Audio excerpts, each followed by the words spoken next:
নমস্কাৰ, মই বিকি আপোনালোক সকলোকে স্বাগতম জনাইছোঁ। আপোনালোকে চাই আছে DDO সময় বিশেষ অনুষ্ঠান লুইতৰ পাৰে পাৰে।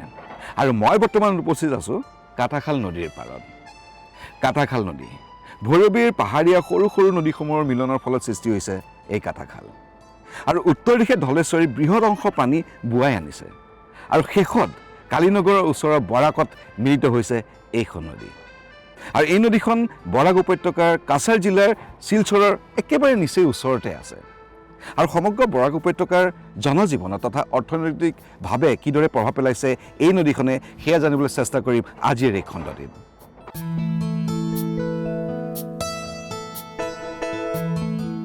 কাছাৰ জিলাৰ শিলচৰ চহৰৰ পৰা প্ৰায় 20 কিলোমিটাৰ পৰিসৰত অৱস্থিত কাঠখাল। বৰাক উপত্যকাৰ অৰ্থনীতি আৰু পৰিচয়ৰ সৈতে এই কাঠখাল অঞ্চলটোৰ সম্পৰ্ক অতি গভীৰ।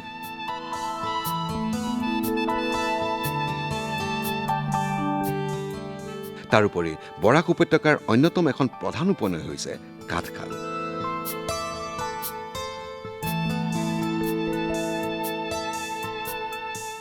বৰাক উপত্যকাৰ ভৈৰৱীৰ কেইবাখনো নদীৰ সংগমৰ ফলত উৎপত্তি হৈছে কাঠখাল নদীৰ। এই নদীখন হাইলাকান্দি জিলাৰ উত্তৰ দিশলৈ বৈ গৈছে আৰু বিশেষকৈ কাঠখাল চহৰ অতিক্ৰম কৰি কালিনগৰৰ সমীপত আহি মিলিত হৈছে বিশাল বৰাক নদীৰ লগত। শিলচৰ চহৰৰ কোলাহলে ঢুকি পোৱা কাঠখাল কেৱল পানীৰ সোঁতেই নহয়, এই হাজাৰজনৰ জীৱিকা, শিক্ষা আৰু সপোনৰ আধাৰ।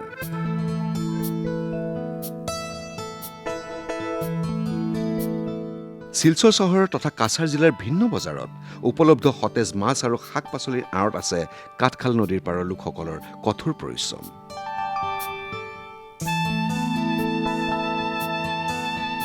এই নদীৰ পাৰে পাৰে বিস্তাৰ হৈছে সমাজ জীৱন। আৰু আমি যি তথ্য লাভ কৰিলোঁ, ইয়াত যিখিনি শৈক্ষিক পৰিৱেশ আছে সেই সুন্দৰভাৱে গঢ় লৈ উঠিছে। শৈক্ষিকতাৰ দিশত অগ্ৰসৰ হৈছে এই অঞ্চলৰ সমূহ ৰাইজ, প্ৰাণ পাই উঠিছে শিক্ষানুষ্ঠানসমূহে। আৰু অৰ্থনৈতিকভাৱে এই অঞ্চলত কিদৰে প্ৰভাৱ বিস্তাৰ কৰিছে সেয়া জানিবলৈ আমি আগবাঢ়ি যাব লাগিব যিসকল ইয়াত মৎস্যজীৱী আছে, যিসকল কৃষক আছে তেওঁলোকৰ মাজলৈ।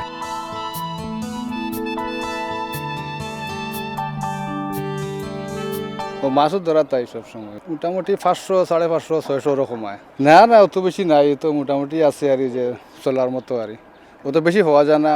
বেশ তো বেশ পাইলে 700, মানে নিচে দি 500, 600 ওরকম। এটা ছোটো মাছ পাওয়া যায়, মধ্যে মধ্যে আইডুল পাওয়া যায়। বোয়াল নাই বা রৌ মাছ আছে, মৃগা মাছ আছে, এটা ঢুকে না। কোনো সময় আইড ঢুকবো আর ছোটো মাছ। এটা তো মোটামুটি এখন তো আছে যে মনে করেন এই যে 3 মাস ও নদীতে আইয়া মাছ মারা যায়। আর বাদ বাকি যে আছে মনে করি না তখন এটা খাজ খামে দিয়ে যেতে লাগে। খালি তো মাছ তো সব বছর মারা যায় না। বর্ষা যে সময় আইব তখন তো অ্যাভেলেবল জল হয়ে যায়, তখন মারা যায় না, এটা জাল মারা যায় না।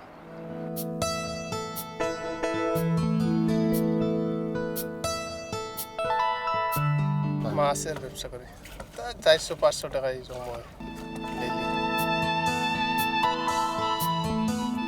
কাঠখাল নদীৰ মাছৰ এক সুকীয়া সোৱাদ আছে। কাঠখাল নদীৰ বিশেষকৈ ইলিচ আৰু বিভিন্ন থলুৱা মাছৰ সোৱাদ শিলচৰ বজাৰত অতি বিখ্যাত। এইটো একচুৱেলি কাটাখাল বুলি কয়। এইটো ফেৰীঘাট বুলি কয়, কাটাখাল ফেৰীঘাট। আপোনাৰ পাছফাল থকা নদীখনৰ নাম কি? মই এইটো হয় বৰাক নদী। হয়, আৰু ইয়াত দেখা পোৱা গৈছে যে আৰু এখন নদী ইয়াত যোগ হৈছে। হয়, সেইখন কি নদী? এইটো কাটাখাল নদী হয়। আৰু এই নদীখন কোন ফালৰ পৰা কলৈ বৈ গৈছে? এইটো মিজোৰাম হৈ মণিপুৰ হৈ। আৰু এটা চাইড আৰেকটা সাইড এই ধলেশ্বৰী। ধলেশ্বৰী। সামাজিক জীৱনৰ মানে নদী ই পাৰত মানে এই ওচৰত মানে বহুত ডাঙৰ এটা গাঁও আছে। ইয়াৰ পৰা মানুহ এই পাৰত আহি মানে ইয়াতে স্কুল আছে, এটা 2টা হাই স্কুল আছে।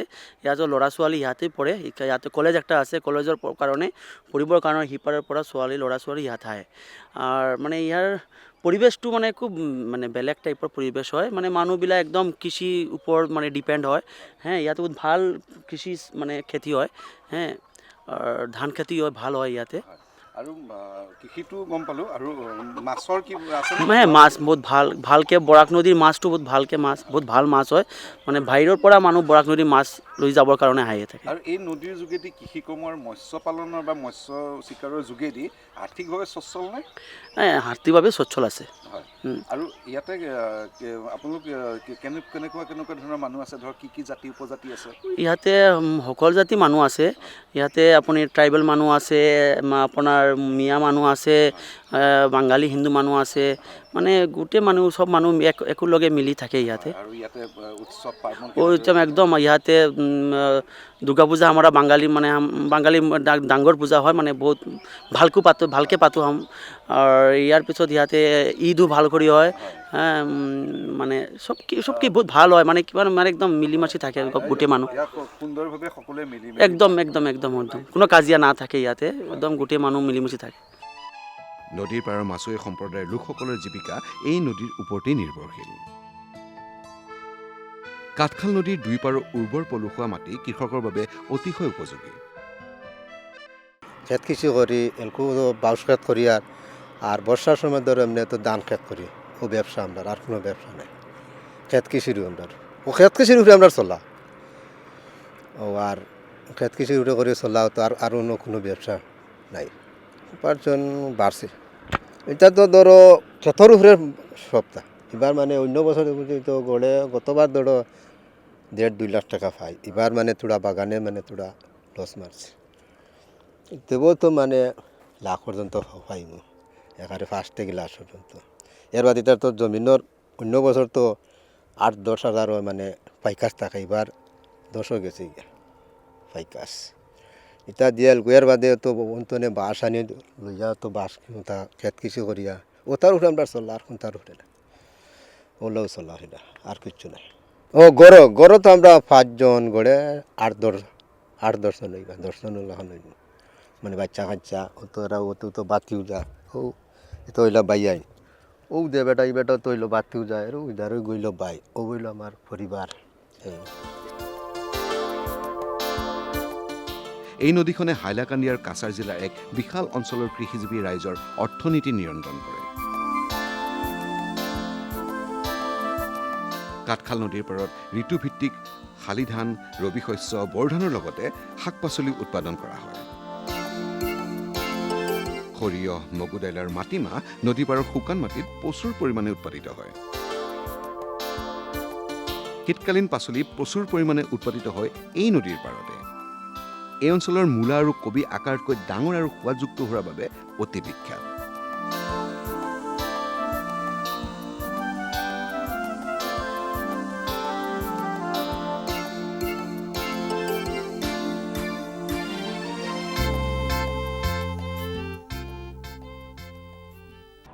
এই নদীৰ বুকুত আৰু এই নদীৰ পাৰত লোকসকলে বিচাৰি পাইছে জীৱনৰ ছন্দ। হাত ন যোগেদি যাত্ৰী পাৰ কৰোৱা মৎস্য লোকসকলে ইয়াৰ জৰিয়তে মৎস্য পালন কৰে, মৎস্য উৎপাদন কৰে আৰু যিসকল পাৰত আছে তেওঁলোকে খেতি কৰে আৰু এইদৰে তেওঁলোকৰ আহৰণ হয় আৰ্থিকভাৱে তেখেতসকলে যদিও যিখিনি আমি গম পালোঁ ইমান সচ্ছল নহয় তথাপিও এই নদীখনৰ কেন্দ্ৰ কৰি তেখেতসকলে অৰ্থনৈতিকভাৱে বিপ্লৱ সূচনা কৰিছে। নদী পাৰৰ বহু অঞ্চলত কুঁহিয়াৰ খেতি কৰা হয়।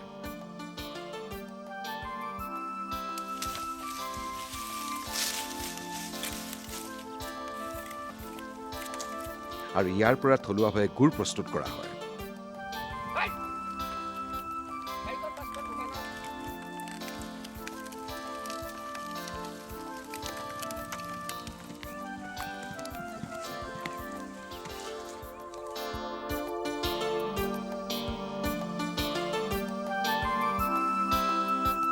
নদীৰ পাৰৰ অলপ আঁতৰত ওখ বাম ঠাইবোৰত তামোলৰ বাগান এই অঞ্চলৰ অৰ্থনীতিৰ মুখ্য স্তম্ভ।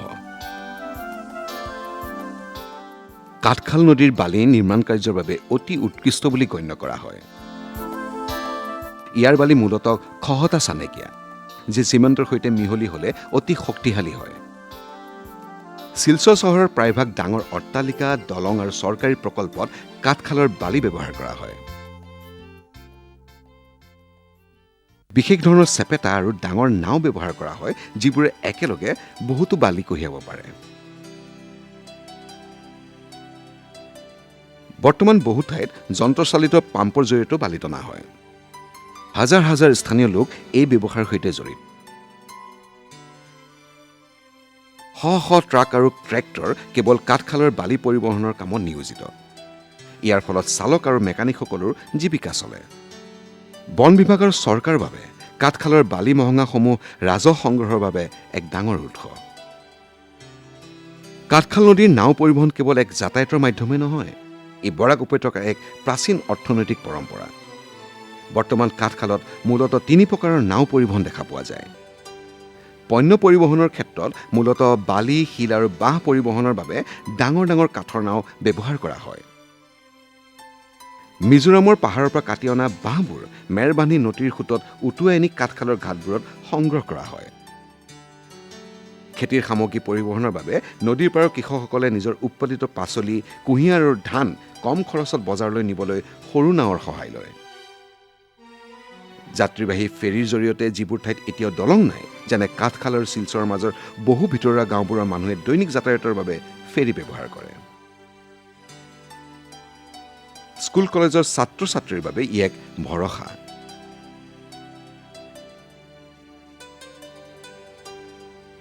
কাঠখালৰ পাৰত এতিয়াও কিছু থলুৱা মিস্ত্ৰী আছে যিয়ে অতি মজবুত কাঠৰ নাও তৈয়াৰ কৰে এখন ডাঙৰ নাও সাজোতে কেইবা লাখ টকা খৰচা হয় আৰু এক লাভজনক কুটিৰ শিল্প কাজটো কাঠমিস্ত্রি করে নৌকাও বানাই মোটামুটি কাঠের কাম সম্পূর্ণ বাড়ির তো মা আছে ছেলে আছে বউ আছে মেয়ে আছে উপার্জন তো মোটামুটি 800-700 ওরকম আমি নৌকা চালাই ফেরি মারি বছরে বছরে ফেরিঘাট রাখি নিলাম আনি 500, 550, 600 টাকা এরকম হয় ইনকামিং তো নাই এখন মেশিন লাগাইলে তো ডেইলি 100 টাকা 150 টাকা যাবে তেলের খরচা দিলে তো আর আমার নিজের পেট চলবে না আমার বাপ দাদা 14 গোষ্ঠী এই কাজেই চললো নদী পাৰৰ বহু পৰিয়াল পুৰুষানুক্ৰমে নাৱৰীয়া হিচাপে কাম কৰি আহিছে আগতে বঠা বা পাল তৰি নাও চলোৱা হৈছিল কিন্তু এতিয়া অধিকাংশ নাওতে ডিজেল চালিত ইঞ্জিন ব্যৱহাৰ কৰা হয় যাক স্থানীয়ভাৱে ভুটভুটি বুলি কোৱা হয় এসময়ত যেতিয়া কাছাৰ আৰু হাইলাকান্দিত পকীপথ আৰু ৰেলপথৰ বিশেষ সুবিধা নাছিল তেতিয়া কাঠখাল নদী আছিল এই অঞ্চলৰ লাইফলাইন বৰ্তমানো কাঠখাল যাতায়াতৰ ক্ষেত্ৰত গুৰুত্ব অপৰিসীম ইয়াৰ ওচৰতে থকা হালচাপ্ৰা আৰু শিলচৰ চহৰৰ এই অঞ্চলটোক ব্যৱসায়িকভাৱে অধিক সক্ৰিয় কৰি ৰাখিছে এই নদীৰ ওপৰত থকা ৰেলৱে দলংখন এই অঞ্চলৰ যোগাযোগ ব্যৱস্থাৰ এক ঐতিহাসিক সাক্ষী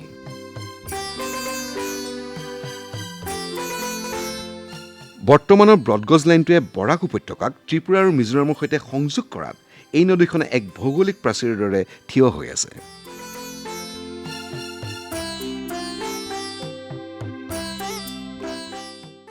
ঋতুভেদে কাঠখাল নদীৰ ৰূপ সলনি হয় খৰালিৰ শান্ত নদীখনে বাৰিষা কালত সংহাৰী ৰূপ ধাৰণ কৰি জনজীৱনলৈ প্ৰত্যাহ্বান কঢ়িয়াই আনে প্ৰতি বছৰে হোৱা খহনীয়া নদী পাৰৰ অঞ্চলসমূহত বিশেষ প্ৰভাৱ পেলাইছে তথাপিও এই নদীৰ ওপৰত নিৰ্ভৰ কৰিয়ে গঢ়ি উঠিছে কৃষি মৎস্যপালন আৰু জনজীৱন কাঠখাল নদীৰ সমীপৰ কালিনগৰ হৈছে কাছাৰ জিলাৰ অন্যতম এক শিক্ষাৰ কেন্দ্ৰ কালিনগৰত আছে প্ৰাথমিক মাধ্যমিক উচ্চ মাধ্যমিক আৰু মহাবিদ্যালয়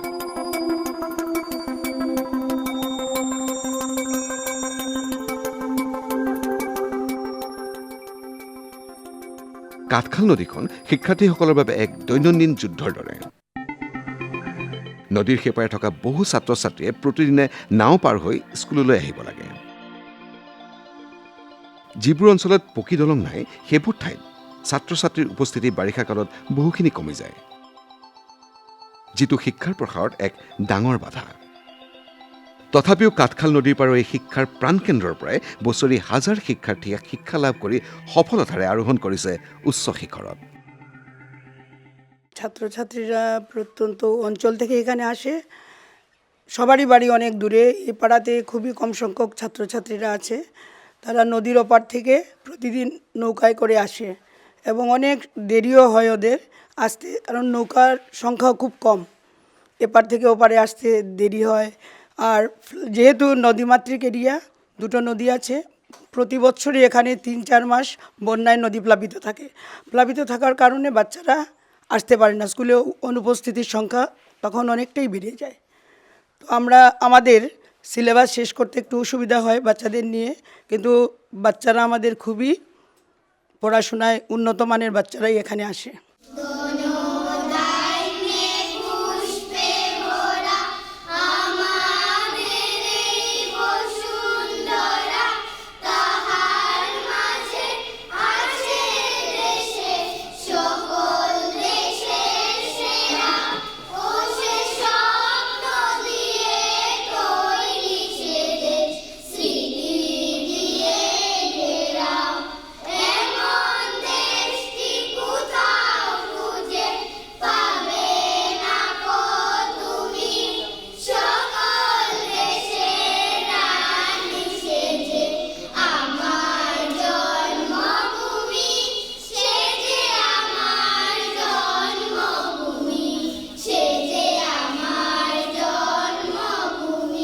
প্রতি বছর আমাদের 26শে জানুয়ারি, 15ই আগস্ট, রবীন্দ্রনাথের জন্মদিন, সব ধরনের যেগুলো আমাদের দৈনিক শিক্ষা রুটিনে আছে সবগুলো উদযাপন করা হয়, কোনো কিছুই বাদ দেওয়া হয় না।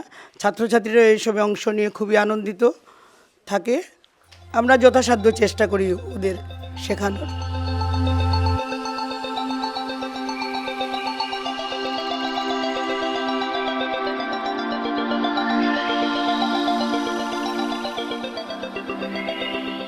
আমরা তো এখানে পড়াশোনা তো আছেই, তাছাড়া আপনার যে সমস্ত সব রকমের প্রোগ্রাম এগুলোই হয়। কিছু সংখ্যক ছাত্ররা তো আপনার এই নদীর ওই পার থেকে আসে, এবার থেকে আসার পরে তারা তো আমরা অনেক, যেমন বন্যার সময় বা নদীতে জল হয়ে গেলো, ওরা তো এখানে অ্যাডমিশন দিতেই লাগে, কিন্তু এখান থেকে জল হওয়ার পরে তারা আসতে পারে না, বা পড়াশোনার দিকেও তারাও একটু পিছনে আসে, ওইভাবে চলে যায় আর কি। নাচ গান এগুলো হয়, কলা শিক্ষা সব কিছুই হয়।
কাঠখাল শিলচৰ সদৰ মহকুমাৰ অধীনত।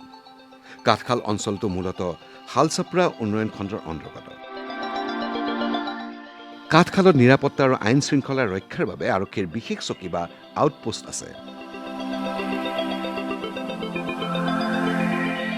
কাঠখাল নদীৰ দুই পাৰত হিন্দু আৰু মুছলমান লোকৰ বসতি। বিশেষকৈ মাছমৰীয়া আৰু কৃষক সম্প্ৰদায়ৰ মাজত এক গভীৰ সম্প্ৰীতি দেখা যায়। এই নদীৰ পাৰত পুৰণি মন্দিৰ আৰু মছজিদ আছে, য'ত নদীখনক পবিত্ৰ জ্ঞান কৰা হয়। বাৰিষা নদীৰ পানী বাঢ়িলে স্থানীয় লোকসকলে নদী দেৱতাক পূজা বা প্ৰাৰ্থনা কৰা পৰম্পৰাও আছে। নদীৰ পাৰৰ স্থানীয় লোকসকলে সম্প্ৰীতিৰ বান্ধোনেৰে বান্ধ খাই আছে, যিয়ে এক অনন্য সাংস্কৃতিক পৰিচয় বহন কৰে। কাঠখাল নদীৰ বাবে বৰ্তমান এক সমস্যা হৈ পৰিছে জলপ্ৰদূষণ।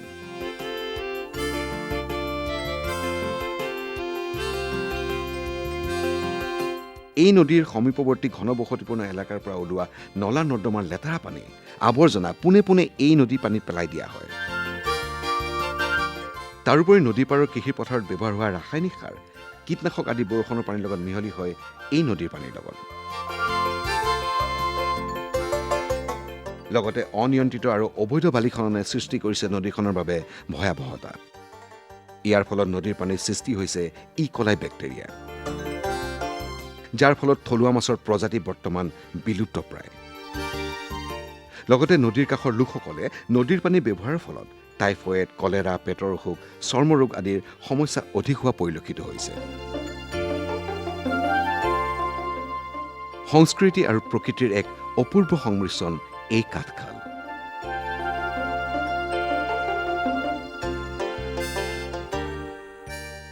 প্ৰযুক্তি আৰু আধুনিকতাৰ মাজতো কাঠখাল নদী পাৰৰ লোকসকল আজিও শিপাৰ সৈতে সংযুক্ত। উন্নয়ন আৰু সুব্যৱস্থাই এই অঞ্চলটোক আৰু অধিক গতিশীল কৰি তুলিব পাৰে। কাঠখাল কেৱল ইতিহাস নহয়, ই এক জীয়াই থকাৰ সংগ্ৰাম।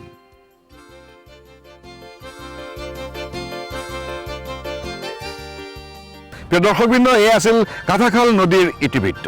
কিদৰে এই নদীখনে জনজীৱনত প্ৰভাৱ পেলাইছে তাৰে অলপ হ'লেও কিবা সাম্যক জ্ঞান আমি লাভ কৰিলোঁ, আৰু ইয়াৰ ইতিহাস প্ৰসিদ্ধ এই নদীখনৰ বিষয়ে বহুত কথাই গম পালোঁ। সময় হৈ আছে আপোনালোকৰ মাজৰ পৰা বিদায় লোৱাৰ। এইদৰে নানা ধৰণৰ DD আছামৰ পৰৱৰ্তী অনুষ্ঠানত আপোনালোকক লগ পাই থকাৰ প্ৰতিশ্ৰুতিৰে আজিলৈ বিদায়। ধন্যবাদ।